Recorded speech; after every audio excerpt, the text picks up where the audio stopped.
આપણે એક નવો ટોપિક સમજવાના છીએ ન્યુરલ કોઓર્ડિનેશનમાં ઉર્મિ વેગનું વહન. તો ચેતા ઉર્મિ વેગ જે છે એ કેવી રીતે સર્જાય છે આપણે સમજી ચૂક્યા છીએ.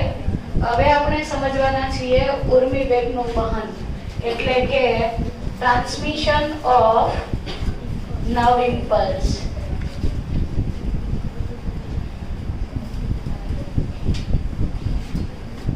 ઉર્મિ વેગનું વહન एक्चुअली उर्मी वेग जे छे ए कोषनी अंदर शिखातंतु द्वारा प्रवेश पामतो होय त्यार पछी कोषकायमां जशे. कोषकायथी अक्षतंतु सुधी तेनुं वहन थाय. तो कोषकाय पछी अक्षतंतु केवी रीते वहन करे अथवा अक्षतंतुमांथी उर्मी वेग केवी रीते पसार थाय ए आपणे समजी लीधुं.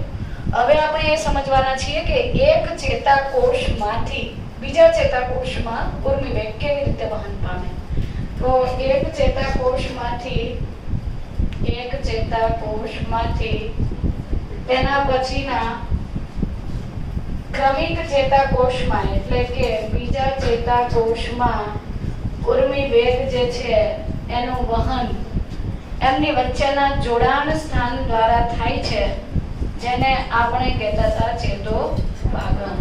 આને આપણે ચેતોપાગમ અથવા સાયનેપ્સ કહીએ છીએ. बराबर. तो चेतोपागम जे छे खरेखर तो एक चेताकोषनो अक्षतंतु अने त्यार पछीनो क्रमिक जे चेताकोष छे एना शिखातंतु के कोषकायनी वच्चेनो एक गैप छे, अवकाश छे. आ अवकाश मार्फते उर्मी वेग केवी रीते पसार थाय ए आपणे समजीए. तो सामान्य रीते चेतोपागम अथवा सायनेप्स जे छे एना मुख्यत्वे बे प्रकार छे. चेतोपागम अथवा साइनेप्स जे छे ए बे टाइप्स ना होय छे. एक तो केमिकल साइनेप्स अने बीजो इलेक्ट्रिकल साइनेप्स એટલે કે રાસાયણિક ચેતોપાગમ અને વિદ્યુતકીય ચેતોપાગમ. રાસાયણિક ચેતોપાગમ અને વિદ્યુતકીય ચેતોપાગમ આ બે टाइप्स ना चेतोपागम अथवा साइनेप्स छे. खरेखर साइनेप्स शुं हतुं? बे क्रमिक चेताकोष वच्चेनो एक अवकाश छे. खरेखर तो कोषो चेताकोषो खास करीने अक्षतंतु ए कोईनी साथे भौतिक संपर्क धरावतो नथी, कोईनी साथे जोडाण साधतो नथी. तो पहेला समजीए आपणे इलेक्ट्रिकल साइनेप्स केवो होय. इलेक्ट्रिकल साइनेप्स अथवा विद्युतकीय चेतोपागम जे छे साइनेप्स जे छे ए सामान्य रीते आ प्रकारमा पहेला आपणे ए क्लियर करी दઈએ કે જ્યારે પણ ચેતોપાગમ દ્વારા વહન થતું હોય ત્યારે એક જે કોષ છે દાખલા તરીકે હું અહીંયા એક સમજવા માટે એક ચેતાકોષ દોરી દઉં.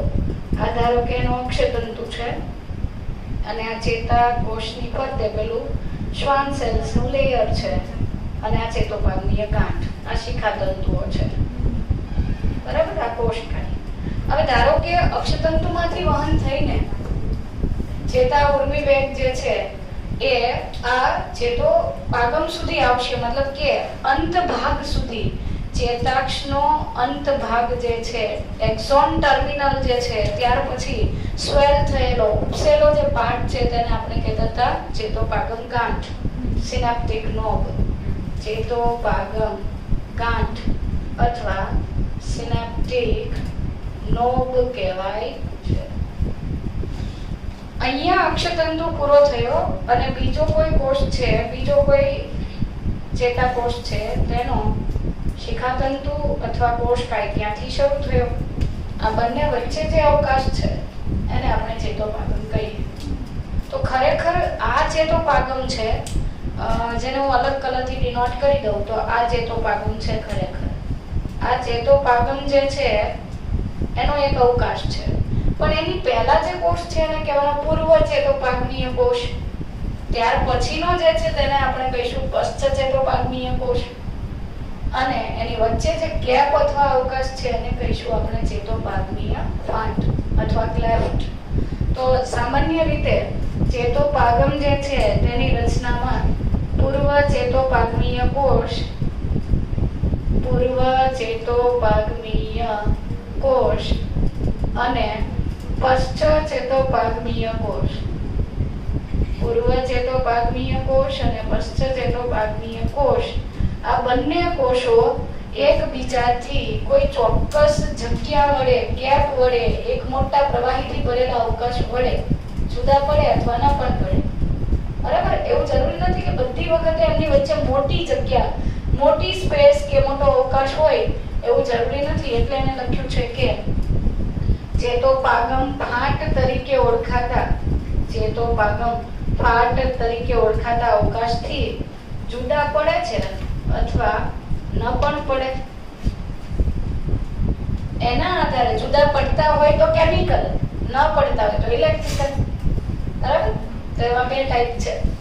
તો ઇલેક્ટ્રિકલ સાયનેપ્સ જે છે, વિદ્યુતકીય સાયનેપ્સ જે છે, તેમાં આપણે એવું લખીશું કે પૂર્વ ચેતોપાગમીય ચેતાકોષ, એટલે એને ઇંગ્લિશમાં કહેવાય પ્રીસિનેપ્ટિક ન્યુરોન અને પોસ્ટ સિનેપ્ટિક ન્યુરોન.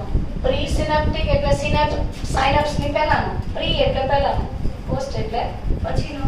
તો પૂર્વ ચેતોપાગમીય ચેતાકોષ અને પશ્ચ ચેતોપાગમીય ચેતાકોષ જે છે, પૂર્વ ચેતોપાગમીય અને પશ્ચ ચેતોપાગમીય ચેતાકોષ જે છે, પટલ એકબીજાથી છૂટા પડતા નથી, એકબીજાની ખૂબ જ નજીક હોય છે. એટલે કે એમની વચ્ચે બહુ કઈ ડિસ્ટન્સ હોતું નથી. બરાબર? ઇન શોર્ટ, આ બંને, ધારો કે આ એક અક્ષતંતુનો પેલો ચેતોપાગમીય પુટિકા છે અથવા ચેતોપાગમીય ગાંઠ છે, સિનેપ્ટિક નોબ અને આ શિખાતંતુ છે, તો આ બંને વચ્ચે ગેપ છે. અહીંયા શું કીધું છે કે ઇલેક્ટ્રિકલ સાયનેપ્સ જે છે એમાં પૂર્વ ચેતોપાગમીય એટલે ચેતોપાગમની પહેલાનો જે કોષ છે એનો પટલ અને ચેતોપાગમ પછીનો જે પટલ છે, કોષ છે, તેનો પટલ, એ બંને વચ્ચે એકબીજાથી ખૂબ જ નજીક છે. કેટલા? અપ્રોક્સિમેટલી 0.2 નેનોમીટર જેટલો ગેપ છે. એટલે ક્લોઝ પ્રોક્સિમિટી, બહુ જ નજીક ગોઠવાયેલા બે પટલ છે, બે કોષરસ પટલ છે. તો સામાન્ય રીતે વિદ્યુતકીય ચેતોપાગમની અંદર અંતર ઓછું છે તો વહનનો દર કેવો છે? ઝડપી છે, સ્પીડમાં થાય છે. ઇન શોર્ટ, આની અંદર સિનેપ્ટિક ક્લેફ્ટ અથવા ચેતોપાગમીય અવકાશ હોતો નથી અને ખૂબ જ નજીક હોવાથી ઉર્મી વેગ અથવા સક્રિય કલાવીજ સ્થિતિમાન જે છે એ સીધો જ ક્રમિક કોષમાં એટલે પશ્ચ ચેતોપાગમીય કોષમાં વહન પામી જાય છે. એના માટે કોઈ રાસાયણિક પદાર્થ બનાવવાની જરૂરિયાત રહેતી નથી. વધારાનો કોઈ કેમિકલ સબસ્ટન્સ જે છે, લાઈક ન્યુરોટ્રાન્સમીટર જે છે, ન્યુરોટ્રાન્સમીટર એટલે ચેતાપ્રેષક દ્રવ્ય, આની કોઈ જરૂરિયાત નથી, કારણ કે એકબીજાની નજીક જ છે. એટલે અક્ષતંતુમાં એક રેનવીયરની ગાંઠથી બીજી ગાંઠમાં જેવી રીતે વહન થતું હતું એવી જ રીતે અહીંયા વહન થાય છે. તો સામાન્ય રીતે અહીંયા થતું ઉર્મી વેગનું વહન સામાન્ય રીતે ઇલેક્ટ્રિકલ સાયનેપ્સમાં થતું ઉર્મી વેગનું વહન કેવું છે? ઝડપી છે, ક્વિક છે, ઝડપથી વહન પામે છે. કેવી રીતે? It is very similar two that of single exon. Single exon એટલે એકલ અક્ષતંતુ જે છે, એકલ ચેતાક્ષ જે છે, એકલ ચેતાક્ષમાં થતા ઉર્મી વેગના, એકલ ચેતાક્ષમાં થતા ઉર્મી વેગના વહનની માફક અથવા એની જેમ જ વહન થઈ જાય છે. મતલબ સોડિયમ આયન માર્ગ ખુલે, સોડિયમ આયન અંદર આવે, ત્યાર પછી શું થતું કે અંદરની તરફ ધન વીજભાર થઈ જાય, બહારની તરફ ઋણ વીજભાર, મતલબ અપોઝિટ ચાર્જ થઈ જાય, દ્વિધ્રુવીકરણ થઈ જાય, ડીપોલરાઇઝેશન થઈ જાય. તો એ પરિસ્થિતિ જે છે જેવું આમાં થતું હતું એવું જ અહીંયા થાય છે. ક્યારે? જ્યારે ઇલેક્ટ્રિકલ સાયનેપ્સ હોય ત્યારે, અંતર જે ક્રમિક કોષો વચ્ચે અંતર બહુ જ ઓછું છે, એકદમ ક્લોઝ છે, એકદમ નજીક ગોઠવાય છે. એવી કન્ડિશનમાં કોઈ વધારાના રાસાયણિક ઘટકોનું સંશ્લેષણ કરવાની જરૂર પડતી નથી અને વધારાના કોઈ કેમિકલ સબસ્ટન્સની જરૂર નથી પડતી. એ જ કારણથી વહન કેવું છે? ઝડપી છે અને સામાન્ય રીતે જેવું સિંગલ એકલા અક્ષતંતુમાં જેવી રીતે વહન થતું હતું એવી જ રીતે આમાં વહન થઈ જશે. ભલે કહેવા માટે એ સાયનેપ્સ છે, બે ક્રમિક કોષો વચ્ચે વહન, પણ એ તો એકદમ નજીક છે એટલે એના માટે વહન માટે કોઈ વિશેષ રચના બનતી નથી. ખ્યાલ આવ્યો બધાને? ઓકે. પરંતુ ગેરફાયદો એ છે કે આ ઇલેક્ટ્રિકલ સાયનેપ્સ જે છે આવા જે વીજકીય અથવા વિદ્યુતકીય ચેતોપાગમ જે છે એ આપણા ચેતાતંત્રની અંદર ખૂબ જ ઓછા હોય છે. એટલે કે આપણા ચેતાતંત્રમાં આવા ઇલેક્ટ્રિકલ સાયનેપ્સ હોતા નથી, બહુ ઓછા હોય છે, બહુ ઓછી સંખ્યામાં જોવા મળે છે. જ્યારે આપણી અંદર મેજર સૌથી વધારે કયા સાયનેપ્સ હશે? કેમિકલ એટલે કે રાસાયણિક ચેતોપાગમ જે છે એ આપણા ચેતાતંત્રમાં મેક્સિમમ અમાઉન્ટમાં જોવા મળે છે. બરાબર? વિદ્યુતકીય ચેતોપાગમ જે છે એની અંદર વહન થતું હતું ત્યારે કોઈ નવી રચનાઓ બનતી નહોતી, પણ રાસાયણિક જે અથવા કેમિકલ સાયનેપ્સ જે છે એની અંદર ઉર્મિવેગનું વહન થાય ત્યારે કેમિકલ સાયનેપ્સ જે છે, કેમિકલ સાયનેપ્સ અથવા રાસાયણિક ચેતોપાગમ જે છે, સામાન્ય રીતે કેમિકલ સાયનેપ્સ જે છે તેની અંદર અક્ષતંતુ અને શિખાતંતુ વચ્ચે ગેપ હોય છે. લગભગ 20 નેનોમીટર કરતા વધારે અવકાશ જોવા મળે છે અને જેને આપણે કહીશું ચેતોપાગમીય ફાંટ. તો આ સામાન્ય રીતે આ અહીંયા જે અવકાશ છે એ થયો સાયનેપ્ટિક ક્લેફ્ટ. આ પાછળનો જે પછીનો ક્રમિક ચેતાકોષ છે એનો કોઈ પટલ છે, આ આગળનો, એટલે આને તમે કહી દેશો પૂર્વ ચેતોપાગમીય કલા. કલા એટલે મેમ્બ્રેન. પૂર્વ ચેતોપાગમીય કલાને આપણે ઇંગ્લિશમાં એવું પણ કહી શકીએ કે પ્રીસિનેપ્ટિક મેમ્બ્રેન. પ્રીસિનેપ્ટિક મેમ્બ્રેન. ત્યાર પછી આ અક્ષતંતુ જે છે એના પછીના ક્રમિક ચેતાકોષનો શિખાતંતુ અથવા કોષકાયનો પટલ છે, તો એને આપણે કહીશું post Synaptic membrane. Post Synaptic membrane એટલે કે પશ્ચ ચેતોપાગમીય કલા. પશ્ચ ચેતોપાગમીય કલા. અને ત્યાર પછી આ બંનેની વચ્ચેનો જે અવકાશ છે એને કહેવાય છે ચેતોપાગમીય ફાંટ અથવા Synaptic cleft. Synaptic cleft. Cleft એટલે ફાંટ, ચેતોપાગમીય ફાંટ. તો પૂર્વ ચેતોપાગમીય કલા એટલે કે પ્રીસિનેપ્ટિક મેમ્બ્રેન, સાયનેપ્ટિક ક્લેફ્ટ અને પોસ્ટ સાયનેપ્ટિક મેમ્બ્રેન થી બનતી આ આટલી જે રચના છે એને જ ખરેખર તો સાયનેપ્સ અથવા ચેતોપાગમ કહેવાય. બરાબર? ફરીથી આ પહેલો જે ચેતોપાગમ, આ ચેતોપાગમ એટલે બે કોષો વચ્ચેનો એક અવકાશ. બરાબર? તો જે એની પહેલા આવતો જે ચેતાકોષ છે તેના અક્ષતંતુનો પટલ છે તેને આપણે કહીએ છીએ પૂર્વ ચેતોપાગમીય કલા. ત્યાર પછી ચેતોપાગમ પછીનો જે મેમ્બ્રેન છે તેને આપણે કીધો પોસ્ટ સિનેપ્ટિક મેમ્બ્રેન અથવા તો પશ્ચ ચેતોપાગમીય કલા. આ પશ્ચ ચેતોપાગમીય કલાની અંદર વિશિષ્ટ પ્રકારના પ્રોટીન્સ આવેલા છે જેને આપણે કહીશું રિસેપ્ટર પ્રોટીન્સ અથવા વિશિષ્ટ કેમિકલ રિસેપ્ટર્સ આવેલા છે જે આમાંથી આવતા કોઈક કેમિકલ્સને રિસીવ કરે, ગ્રહણ કરે અને ઉત્તેજિત થાય. તો પૂર્વ ચેતોપાગમીય કલા, પશ્ચ ચેતોપાગમીય કલા અને ચેતોપાગમ ફાંટ જે છે એનાથી બનતી જે સળંગ અથવા સંયુક્ત રચના છે તેને આપણે ચેતોપાગમ તરીકે ઓળખીએ છીએ. હવે જ્યારે ઉર્મિવેગ, એટલે પહેલા તો આપણે એ ક્લિયર કરી દેવાનું છે કે ઉર્મિવેગનું વહન જ્યારે રાસાયણિક ચેતોપાગમમાંથી થતું હોય ત્યારે રાસાયણિક ચેતોપાગમમાં પૂર્વ ચેતોપાગમીય કલા, પૂર્વ ચેતોપાગમીય કલા અને પશ્ચ ચેતોપાગમીય કલા વચ્ચે, પશ્ચ ચેતોપાગમીય કલા વચ્ચે પ્રવાહીથી ભરેલો એક અવકાશ આવેલો છે. પ્રવાહીથી, ફ્લુઇડથી ભરેલો, પ્રવાહીથી ભરેલો એક અવકાશ અથવા ગેપ આવેલો છે અને આ પ્રવાહીથી ભરેલો જે ગેપ અથવા અવકાશ છે એને સામાન્ય રીતે આપણે સિનેપ્ટિક ક્લેફ્ટ તરીકે ઓળખીએ છીએ અથવા ચેતોપાગમ ગાંઠ કહેવાય છે. તો સિનેપ્ટિક ક્લેફ્ટ અથવા ચેતોપાગમ ગાંઠ આવેલી હોય છે. જ્યારે ઇલેક્ટ્રિકલ સાયનેપ્સ જે હતો એની અંદર તો આવી કોઈ સિનેપ્ટિક ક્લેફ્ટ હોતી નથી. હવે પ્રશ્ન એ છે કે ભલે આ બંનેની વચ્ચે અપ્રોક્સિમેટલી આપણે એવું કહીએ કે ગ્રેટર ધેન 20 નેનોમીટર જેટલો ગેપ છે, એટલો અવકાશ છે.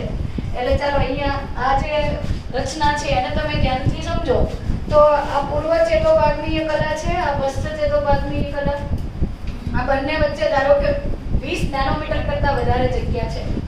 તો પ્રશ્ન એ છે કે આ કોષનો ઉર્મી વેગ આ કોષ તરફ કેવી રીતે પહોંચે, બરાબર? તો એના માટે જ્યારે ઉર્મી વેગ આ અક્ષતંતુના ટર્મિનલ સુધી, એક્ઝોન ટર્મિનલ કહેવાય તેને, એક્ઝોન ટર્મિનલ અથવા અક્ષતંતુનો ચેતાંત કહી દઈએ, ચેતાક્ષનો ચેતાંત મતલબ કે અક્ષતંતુ જ્યાં ફિનિશ કમ્પ્લીટ થાય છે એ હિસ્સો અને ત્યાં ફૂલેલી કોથળીમય રચના એટલે આપણે એને કીધું ચેતોપાગમ ગાંઠ. તો જ્યારે ચેતાક્ષના અંત સુધી પેલું દ્વિધ્રુવીકરણ અથવા ઉર્મી વેગ પહોંચે છે ત્યારે આ જે ચેતોપાગમીય ગાંઠ છે તેની અંદર આ પ્રવાહીથી અથવા તો વિશેષ ન્યુરોટ્રાન્સમીટરથી ભરેલી કેટલીક પુટિકાઓ હોય છે જેને સિનેપ્ટિક વેસિકલ્સ તરીકે ઓળખવામાં આવે છે. સિનેપ્ટિક વેસિકલ્સનો અર્થ થાય ચેતોપાગમીય પુટિકા. આ ચેતોપાગમીય પુટિકા જે છે તેની અંદર આ એક ચેતાપ્રેષક દ્રવ્ય ભરેલું છે. જ્યારે ઉર્મી વેગ આ ચેતાક્ષમાંથી, અક્ષતંતુમાંથી તેના અંત ભાગ સુધી અથવા તો ચેતોપાગમ ગાંઠ સુધી વહન પામે, અહીંયા પહોંચી જાય ત્યારે ચેતોપાગમ ગાંઠ સુધી પહોંચે છે ત્યારે આ પુટિકા જે છે એ કોષરસ પટલ બાજુ એટલે કે આ પટલ સુધી પહોંચે છે અને ફાટે છે અથવા તો આ પુટિકા જે છે તેમાંથી એસિટાઇલ કોલાઇન નામનો ન્યુરોટ્રાન્સમીટર જે છે એ મુક્ત કરે છે. એસિટાઇલ કોલાઇન મુક્ત થાય છે. ટૂંકમાં એને આપણે એસિટાઇલ કોલાઇન ACH તરીકે પણ લખી શકીએ છીએ. એસિટાઇલ કોલાઇન મુક્ત થયો. હવે સમજો, ધ્યાનથી સમજો. ફરીથી કહું છું, જ્યારે ઉર્મી વેગ અક્ષતંતુના અંત ભાગ સુધી પહોંચી ગયો ત્યારે અક્ષતંતુના અંત ભાગ એટલે કે પેલી જે ચેતોપાગમ ગાંઠ છે તેની અંદર વિશેષ પ્રકારના કોઈ ચોક્કસ પ્રકારની પુટિકાઓ આવેલી છે અને એ પુટિકાની અંદર ન્યુરોટ્રાન્સમીટર ભરેલું છે જેનું નામ છે એસિટાઇલ કોલાઇન. આ એસિટાઇલ કોલાઇન થી ભરેલી પુટિકા કોષના રસસ્તર બાજુ એટલે કે આ જે કોષરસ પટલ અથવા પૂર્વ ચેતોપાગમીય કલા છે તેની નજીક ગોઠવાય છે અને તેમાંથી એસિટાઇલ કોલાઇન રિલીઝ થાય એટલે કે એસિટાઇલ કોલાઇન મુક્ત થાય. હવે આ મુક્ત થયેલો એસિટાઇલ કોલાઇન જે છે એ એક રાસાયણિક સંદેશો જ છે. એ પશ્ચ ચેતોપાગમીય કલામાં આવેલા ખાસ પ્રકારના રિસેપ્ટર પ્રોટીન્સની મદદથી, આ વિશિષ્ટ પ્રકારના રિસેપ્ટર પ્રોટીન્સ જે છે રસાયણગ્રાહી કેન્દ્રો અથવા ઘટકો જે છે એની મદદથી ગ્રહણ થયા. મતલબ કે એસિટાઇલ કોલાઇન જે છે એને ગ્રહણ કરી શકે એવા વિશેષ પ્રોટીન્સ પશ્ચ ચેતોપાગમીય કલામાં આવેલા છે. એ એસિટાઇલ કોલાઇનને ગ્રહણ કરે છે અને એ પણ ઉત્તેજિત થાય છે. જેવો એસિટાઇલ કોલાઇન અહીંયા આવે છે એટલે તરત જ અહીંયા સોડિયમ આયન માર્ગ ખુલી જાય છે. સોડિયમ આયન માર્ગ ખુલવાથી સોડિયમ આયનો અંદર જશે અને નવો વિદ્યુત સ્થિતિમાન અથવા તો નવો જે ઉર્મી વેગ છે એ ફરીથી પાછો નવા કોષમાં જતો રહે. બાકીની પ્રોસેસ તો એઝ ઇટ ઇઝ કે અંદરની તરફ ધન વીજભાર થઈ ગયો, બહારની તરફ ઋણ વીજભાર થઈ ગયો, અંદરની તરફ સોડિયમની સાંદ્રતા વધી જવાના કારણે એવું થયું અને બસ પછી એક રેનવીયરની ગાંઠથી બીજી રેનવીયરની ગાંઠ સુધી એનું વહન થાય. ફરી પાછો એ કોષમાં પણ જ્યારે ઉર્મી વેગ અક્ષતંતુના અંત સુધી પહોંચે ત્યારે પાછો આઉટ થશે. આ ચેતોપાગમીય પુટિકા તરીકે ઓળખાતી પુટિકાઓ જે છે એ કોષરસ પટલ બાજુ ધકેલાય છે અને તેમાંથી એસિટાઇલ કોલાઇન નામનો ન્યુરોટ્રાન્સમીટર મુક્ત થાય. મુક્ત થયેલો ન્યુરોટ્રાન્સમીટર જે છે એ આ પશ્ચ ચેતોપાગમીય કલાના વિશેષ રસાયણગ્રાહી પ્રોટીન્સ અથવા રિસેપ્ટર પ્રોટીન્સની મદદથી ગ્રહણ થાય અને ત્યાર પછી ત્યાં પણ સોડિયમ આયન માર્ગ ખુલે એટલે કે વિધ્રુવીકરણ થાય. આ રીતે ક્રમિક રીતે ઉર્મી વેગનું વહન થાય છે. તો આ થઈ ગયો રાસાયણિક ચેતોપાગમ. બરાબર? ચાલો, તો એ પણ યાદ રાખવાનું છે કે જ્યારે જ્યારે ઉર્મિ વેગ અક્ષતંતુના ચેતાક્ષના અંત ભાગે પહોંચે છે, એક્ઝોન ટર્મિનલ સુધી પહોંચે છે, એક્ઝોન ટર્મિનલ સુધી પહોંચે ત્યારે પેલી જે સિનેપ્ટિક નોબ હતી, ચેતોપાગમ ગાંઠ હતી, આ ચેતોપાગમ ગાંઠની અંદર રહેલી સિનેપ્ટિક વેસિકલ જે છે, સિનેપ્ટિક વેસિકલ કઈ તરફ ગતિ કરે છે? સેલ મેમ્બ્રેન અથવા તો એક્ઝોલેમા તરફ, અથવા આપણે એવું કહીએ કે પૂર્વ ચેતોપાગમીય કલા સુધી, પ્રીસિનેપ્ટિક મેમ્બ્રેન સુધી વહન પામે અને ત્યાર પછી તે ન્યુરોટ્રાન્સમીટર તરીકે એસિટાઇલ કોલાઇન જે છે એનો સ્ત્રાવ કરે છે. ઓકે, આ એસિટાઇલ કોલાઇન જે છે એ પૂર્વ ચેતોપાગમીય કોષમાંથી મુક્ત થયો પૂર્વ ચેતોપાગમીય કોષમાંથી, પણ એને ગ્રહણ કોણ કરે છે? પશ્ચ ચેતોપાગમીય કોષ. તો આપણે એ પણ લખી દઈશું કે મુક્ત થયેલો એસિટાઇલ કોલાઇન, પૂર્વ ચેતોપાગમીય કલામાંથી મુક્ત થયેલો એસિટાઇલ કોલાઇન એ પશ્ચ ચેતોપાગમીય કલામાં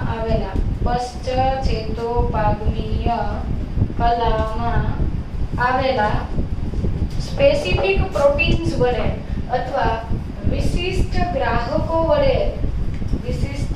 ગ્રાહી પ્રોટીન વડે, એટલે કે રિસેપ્ટર્સની મદદથી ગ્રહણ થાય છે. અને રિસેપ્ટર પ્રોટીન છે એસિટાઇલ કોલાઇનને ગ્રહણ કરી લીધો એટલે તરત જ શું થઈ ગયું? વિધ્રુવીકરણ થઈ ગયું. પશ્ચ ચેતોપાગમીય કલા જે છે, આ પશ્ચ ચેતોપાગમીય કલાનું ડીપોલરાઇઝેશન થયું, વિધ્રુવીકરણ થયું. એનો અર્થ કે ત્યાં સોડિયમ આયન માર્ગ જે છે એ ખુલી જાય છે અને જે તે જગ્યાએ નવો ઉર્મિવેગ ઉદ્ભવ થયો અથવા એક કોષમાંથી બીજા કોષમાં પણ કોઈક રાસાયણિક સંદેશો ગયો એવું કહી શકાય. બરાબર. આ રીતે રાસાયણિક ચેતોપાગમની અંદર પહેલો પ્રશ્ન એ હતો કે 20 નેનોમીટર અથવા એના કરતા વધારે મોટો અવકાશ છે, પ્રવાહીથી ભરેલો અવકાશ, જેને આપણે સિનેપ્ટિક ક્લેફ્ટ કીધું હતું અથવા ચેતોપાગમ ફાટ કીધું હતું. તો આટલો મોટો ગેપ પસાર કરીને પેલા જે ધ્રુવીય આયનો જે હતા, Na+ જે હતા, એ કેવી રીતે બીજા કોષમાં જતા હશે એ પ્રશ્ન હતો. તો એના માટે શું બન્યું? Neurotransmitter acetyl choline. ખ્યાલ આવ્યો?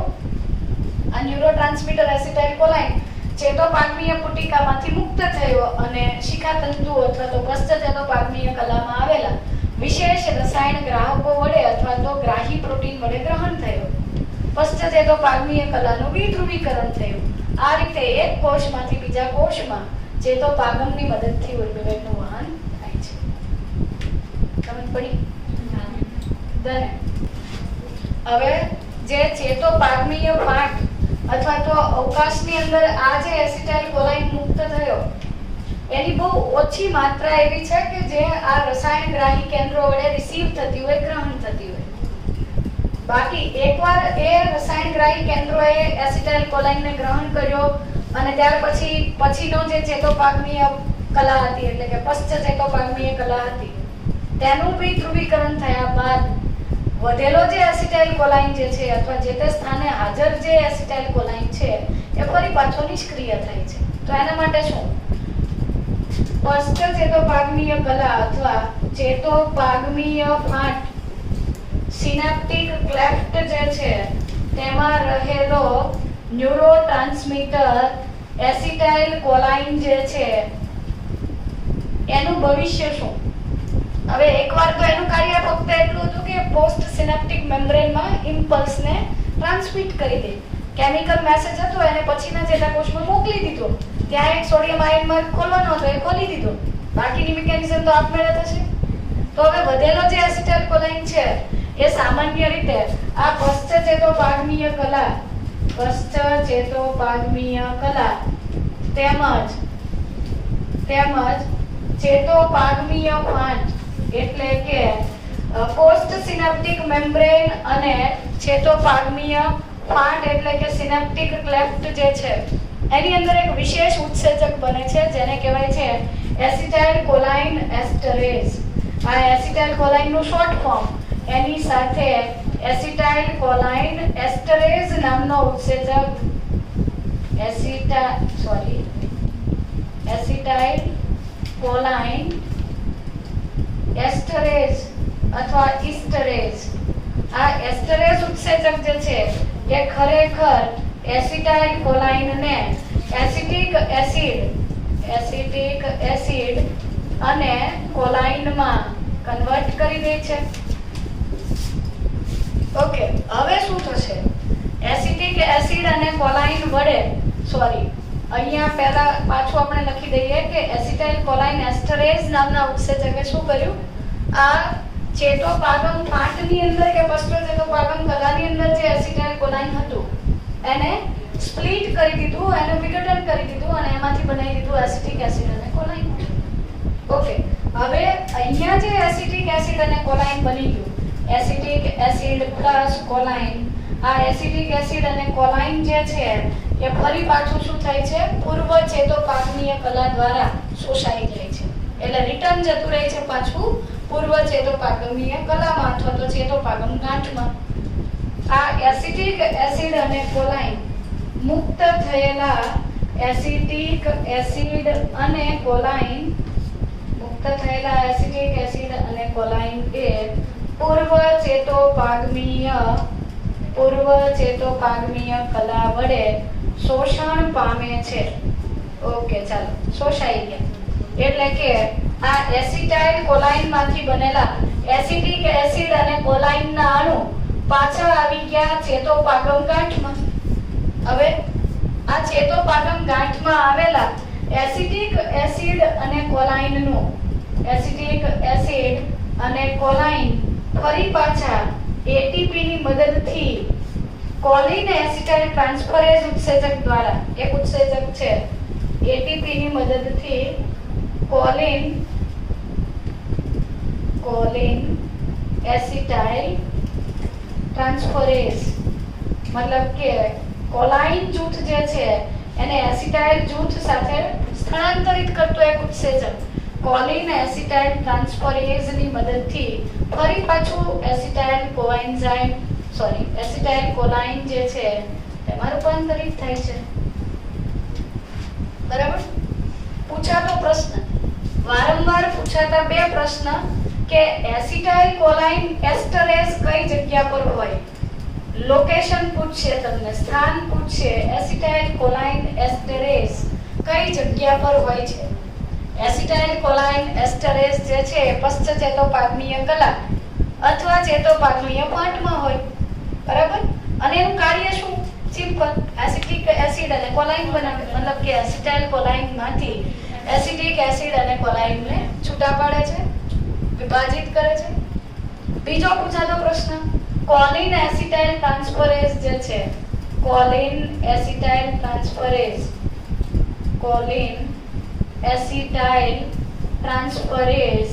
ક્યાં હોય છે? તો કોલિન એસિટાઇલ ટ્રાન્સફરેઝ તો આમાં હશે ને, પૂર્વ ચેતોપાગમીય ગાંઠમાં અથવા ચેતોપાગમ ગાંઠમાં હોય છે. તો એ કોલિન એસિટાઇલ ટ્રાન્સફરેઝ જે છે એ ચેતોપાગમ ગાંઠમાં આવેલો એક ઉત્સેચક છે અને તે એસિટિક એસિડ અને કોલાઇન વચ્ચેની પ્રક્રિયાથી એસિટાઇલ કોલાઇન બનાવે છે. બરાબર? અને આ એસિટિક એસિડ અને કોલાઇન વચ્ચેની પ્રક્રિયાથી એસિટાઇલ કોલાઇન બને છે. એ પ્રક્રિયા ઊર્જાની દ્રષ્ટિએ ખર્ચાળ છે, એટલે કે આ પ્રક્રિયા દરમિયાન એટીપી સ્વરૂપે ઊર્જાની જરૂરિયાત રહે છે. બરાબર?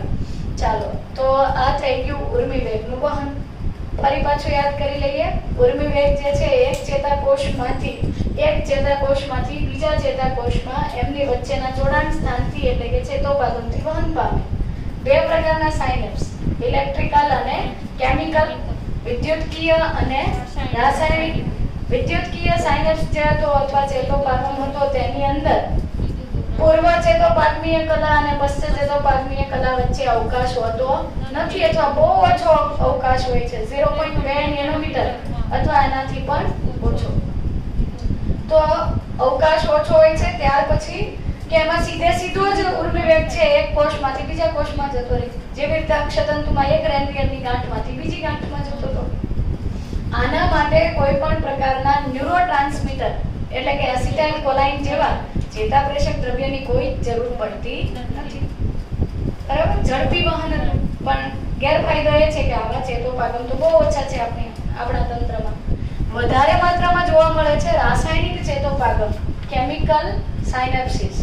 કેમિકલ સાયનેપ્સ જે છે એની અંદર તો પૂર્વ ચેતોપાગમીય કલા અને પશ્ચ ચેતોપાગમીય કલા વચ્ચે અવકાશ છે. પ્રવાહીથી ભરેલો 200 નેનોમીટર 20 નેનોમીટર અથવા 200 એંગસ્ટ્રોમ જેટલો મોટો અવકાશ છે. તો આની આરપાર વહન કરવું થોડું અઘરું છે. એમાં ડાયરેક્ટ વહન થઈ શકતું નથી. તો એના માટે શું થતું હતું? ચેતોપાગમ ગાંઠની અંદર ચેતોપાગમ પુટિકા અથવા વિશેષ પ્રકારની પુટિકા હતી જે એસિટાઇલ કોલાઇન નામના ન્યુરોટ્રાન્સમીટરથી ભરેલી હોય. બરાબર ને? આ ન્યુરોટ્રાન્સમીટર એસિટાઇલ કોલાઇન વડે જ ઉર્મિવેગ વહન પામે છે. જ્યારે ઉર્મિવેગ ચેતાક્ષના અંતભાગ સુધી પહોંચે છે ત્યારે આ ચેતોપાગમીય પુટિકા એ અક્ષતંતુના અથવા તો પૂર્વ ચેતોપાગમીય કલાના મતલબ કે કોષરસ પટલની નજીક જાય છે. એસિટાઇલ કોલાઇનને મુક્ત કરે છે. મુક્ત થયેલો એસિટાઇલ કોલાઇન પશ્ચ ચેતોપાગમીય કલામાં આવેલા વિશિષ્ટ ગ્રાહકો વડે વિશિષ્ટ રિસેપ્ટર પ્રોટીન્સ વડે ગ્રહણ થાય. અને એટલે જ સોડિયમ આયન માર્ગ ખુલે અને ત્યાં નવો ઉર્મિવેગ અથવા તો વિધ્રુવીકરણની પરિસ્થિતિ સર્જાય છે. બરાબર? વધેલો જે એસિટાઇલ કોલાઇન છે એના માટે એસિટાઇલ કોલાઇન એસ્ટરેઝ નામનો ઉત્સેચક પશ્ચ ચેતોપાગમીય કલા એટલે આ જે શિખાતંતુ અથવા પાછળનો કોષ જે છે આ પશ્ચ ચેતોપાગમીય કલા અથવા તો સાયનેપ્ટિક ક્લેફ્ટ એટલે કે ચેતોપાગમ ફાંટમાં એસિટાઇલ કોલાઇન એસ્ટરેઝ ઉત્સેચક હોય છે જેની હાજરીમાં એસિટિક એસિડમાંથી વિઘટન થઈ એસિટાઇલ કોલાઇન જે છે આ એસિટાઇલ કોલાઇનનું વિઘટન થઈને તેમાંથી એસિટિક એસિડ અને કોલાઇન બને છે. બરાબર? ત્યાર પછી આ એસિટિક એસિડ અને કોલાઇન પાછા પૂર્વ ચેતોપાગમીય કલા વડે શોષાઈ ગયું. એટલે આવી ગયો સાયનેપ્ટિક નોબમાં, ચેતોપાગમ ગાંઠમાં. ચેતોપાગમ ગાંઠમાં બીજો એક ઉત્સેચક છે choline acetyl transferase. Choline acetyl transferase acetic acid અને કોલાઇનને જોડીને ફરી પાછો એસિટાઇલ કોલાઇન બનાવી દે છે. ફરી પાછો એ પુટિકા સ્વરૂપે સ્ટોર થાય. ફરી પાછો બીજો ઉર્મિવેગ આવશે ત્યારે એ પુટિકા દ્વારા વહન પામશે. ફરી પાછો એસિટાઇલ કોલાઇન એસ્ટરેઝ ઉત્સેચક એનું વિઘટન કરે. આ ચક્ર સતત ને સતત ચાલતું રહે છે. પણ એસિટિક એસિડ અને કોલાઇનમાંથી એસિટાઇલ કોલાઇન બનવાની જે ઘટના છે એ ઉર્જાની દ્રષ્ટિએ કેવી છે? ખર્ચાળ છે. બરાબર? તો આ વસ્તુ યાદ રાખવાની છે.